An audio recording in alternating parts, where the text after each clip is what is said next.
Timing is vital when you're planning a project. So how long does a typical measured building survey actually take? There is no set time for the length of a project. It depends on the size and complexity of the building, and also whether the building is vacant or fully occupied. What affects survey timing? Size and complexity, number of floors, number of rooms. An open plan office space is quicker to measure than a block of flats. Client specification, whether outline or detailed.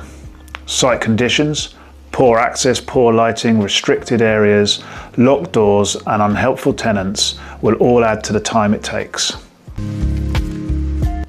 At Laser Surveys, our efficient workflows and in-house expertise help keep things moving quickly. Small residential and standard topographical surveys can be completed within a week, even accounting for site complexity and office processing. For larger residential and commercial premises, perhaps involving BIM deliverables, expect a longer turnaround. We always communicate timescales up front.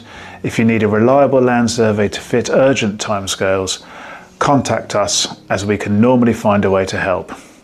Whether it's weekend work or night work, Laser Surveys delivers fast, accurate results across the UK.